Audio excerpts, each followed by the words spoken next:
To me, porn is a drug.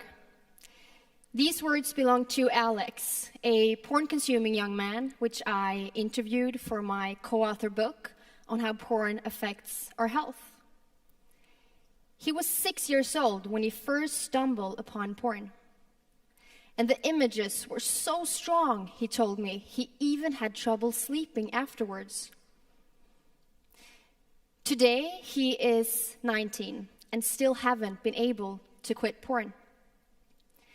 It's like having sober periods with relapses, he explained, where I need more and more aggressive porn to experience the same kick.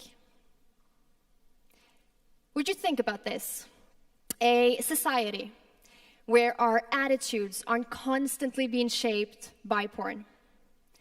A society where porn doesn't get to set the standard for our sexuality, our relationships, our attitudes, before we even have a chance to explore these amazing things for ourselves. My favorite sitcom of all times is Friends. If you do not know that one, and I definitely think you should, it's the very popular American TV show about 6 friends living in New York City. In one of the episodes, the 2 characters, Joey and Chandler, had, by mistake, may I add, gotten free cable TV access to porn. Oh, happy day, right? I mean, they were so happy, they did everything in their power to keep that TV on. And that kind of made me think, what was it about porn back then that made Joey and Chandler want to keep their TV showing porn on? And what is it about today's mainstream porn that is just so important we talk about? To many nowadays, porn is the #1 teacher on sex education. And if that's the case, it's only fair that we ask ourselves, what curriculum does this teacher use? In 2012, Natalie Purcell, who's a PhD in sociology from the University of California, did a content analysis where she looked at over 100 of the roughly 250 most popular and best-selling porn movies. She found aggressive, abusive, and coercive acts in almost every single movie. The analysis also showed how porn, ever since the 70s, has become increasingly more aggressive and humiliating. And by the end of the time period that was analyzed, which was the 2000s, acts like ATM, gagging, double penetration, and even choking were included in almost every single movie. Now, ATM is not the money machine. It's actually an act called ass to mouth, meaning that the penis first enters the anus and then it goes directly into the mouth. And gagging is an act where the penis goes so far down the throat that basically your gag reflexes will start to kick in. It wasn't until the 2000s when these acts were heavily introduced in mainstream porn. 20 years before that, it was basically unheard of. In another interesting study, this one going back to as early as 2005 by Anna Bridgetts and Associates, looked at a random sample of 50 out of the 275 best-selling, most rented US porn movies from the time period of December 2004 to June 2005. Then, out of these 50 movies, they then randomly selected 304 scenes and analyzed them. And here's what they found. About 9 out of 10 scenes contained physical aggression. Now, physical aggression was defined primarily as gagging, remember the penis down the throat, slapping, and even hair pulling, among other things. Also, about 5 out of 10 scenes contained verbal aggression, which then primarily was defined as name-calling, where the most common names that were used were bitch and slut. Most of the people that were exposed to this aggression were women, And what was their typical response to this aggression, you think? Almost everyone reacted either positive or neutral, almost never negative. Let's apply this to everyday life, shall we? Let's say I'd given you a gentle stroke on the cheek. I'd probably see a smile on your face. Had I instead slapped you, you would perhaps not be as happy with me. Am I right? Yeah, I would assume. In porn, the typical response to aggression is precisely the opposite of what you would otherwise expect in real life. In real life, you will be mad at me for slapping you, but in porn, either you remain neutral or you even groan and ask for more. We just have to stop here for a second and consider the message that this is sending. What pressure, what norms, what standards is created from this?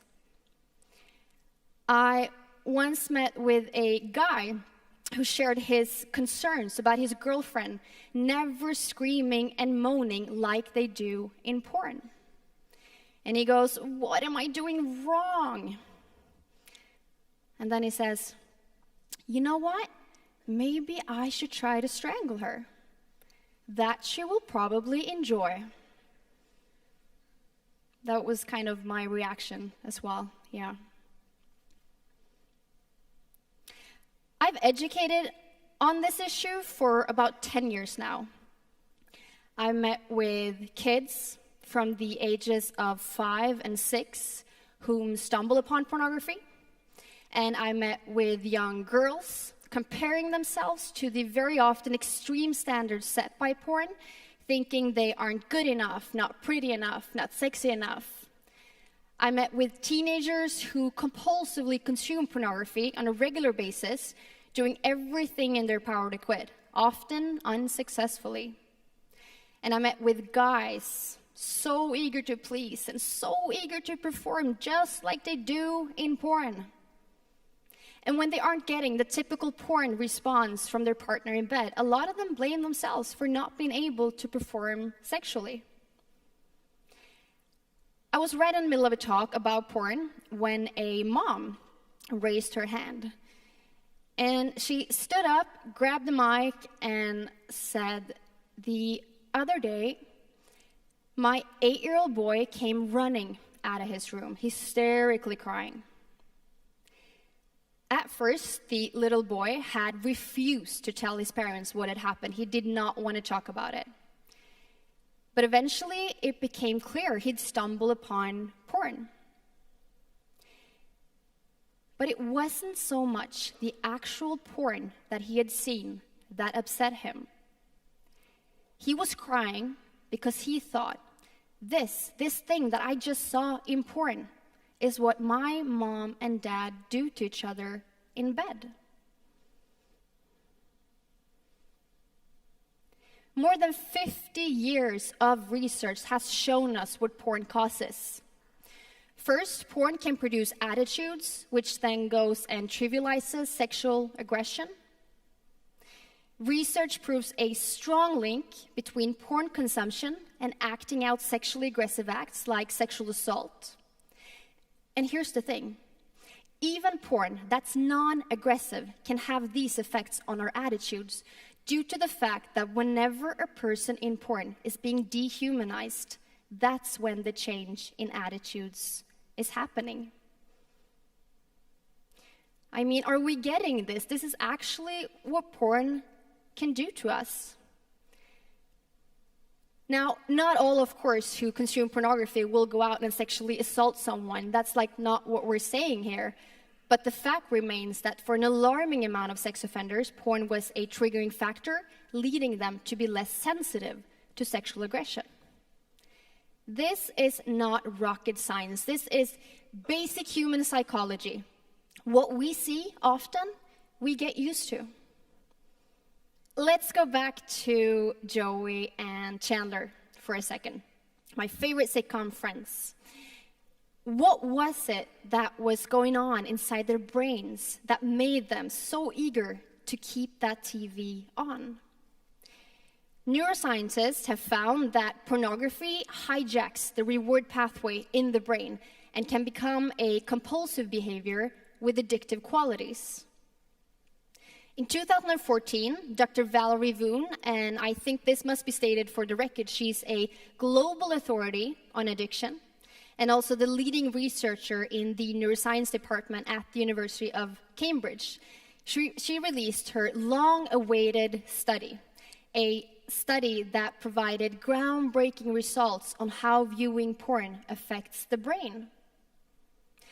And the study showed how compulsive porn users have real similarities on several levels to those addicted to drugs. The image that you see here is an illustration of a brain scan image that shows the brain activity of healthy volunteers when shown pornography versus compulsive users. And as you can see, when the compulsive users were shown porn, their response was much higher, indicating that they were both more triggered by the porn shown to them and that they also experienced a stronger urge for porn. So the compulsive users had a greater wanting for porn, but they still did not have a higher sexual desire and the liking for it, which is a finding that should debunk the myth that those who are compulsive porn users must simply be people with a greater sexual desire. Also, having a wanting for something but not a liking for it is a finding that really fits like a glove with the current definition of addiction. The facts are starting to pile up. And if you ask me, it's just a matter of time and research before pornography addiction is formally acknowledged. But until then, we have to continue listening to those who are brave enough to share their stories with us. Okay, so I think you would agree with me that we definitely have a challenge here, right? I mean, we have 24/7 unlimited access to physically, verbally aggressive material that clearly has an impact on our attitudes, relationships, sexuality, intimacy, possibly even causing addiction. Therefore, we need to act now. We need to act quickly if we want to change this. Because as of now, this train is headed in the wrong direction. So, do you want a solution? Yeah, I can sense that. I mean, I really think it's so important that we talk porn, okay? With education as one of our main strategies, we're going to start the conversation about porn. We are going to talk to our students, kids, colleagues, teachers, family members, neighbors, whoever wants to listen to us. We must include a critical discussion about porn in schools, in workplaces, in locker rooms, at home, just like we disrupted the idea that smoking was just a harmless and a social thing to do. And just like we're teaching critical thinking about media and advertisement, we are going to disrupt old ideas and beliefs about porn and start teaching critical thinking about it. With education and conversation that creates awareness, we are going to equip the next generation with a mindset that won't make them easy targets. I sat down with a father who wanted to share his best tip on how to talk to your kid about porn. Well, he said, first you gotta make sure that the conversation you're having is happening while driving your car, okay? So you're driving and your kid is next to you. First, you don't have to look straight at each other, so that helps, right? And second, he goes, and he almost like whispered, and he says, your kid can't go anywhere. Whatever works, right? Obviously, just having a conversation about porn, even if it's, the really awesome car conversation, isn't going to solve everything. This is not a small problem, therefore no, quick fix solutions exist. But I believe that by teaching a critical thinking, a critical mindset to this, we're off to a pretty good start. And now if you're kind of wondering, is this educational strategy, is it really working? I want to show you a message that we received on Instagram just a couple of weeks ago to Changing Attitudes. And Changing Attitudes is a youth organization where I'm CEO, and we basically educate on this issue. Now let me read this to you because it is pretty awesome. I would just like to thank you for being a contributing factor to me having completely quit porn. I've been porn-free for 2 months now, and I'm feeling much better than before. Also, I feel I'm no longer contributing to an offensive and obnoxious industry. How awesome is this, right? To me, this is what it's all about, yeah.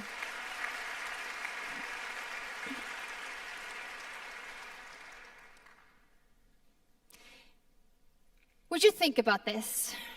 A society based on equality, based on consent, based on sexual health, where we get to explore, and where we get to be curious, and where we get to decide what we want, what we think is sexy, what turns us on.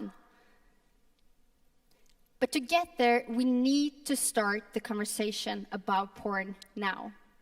We need to anchor ourselves in research, stats, science, real-life stories. For too long, the health consequences generated by porn has been more or less completely ignored. But it's time we change that, which is why I'm leaving you with this. How are you going to talk about porn? Thank you very much.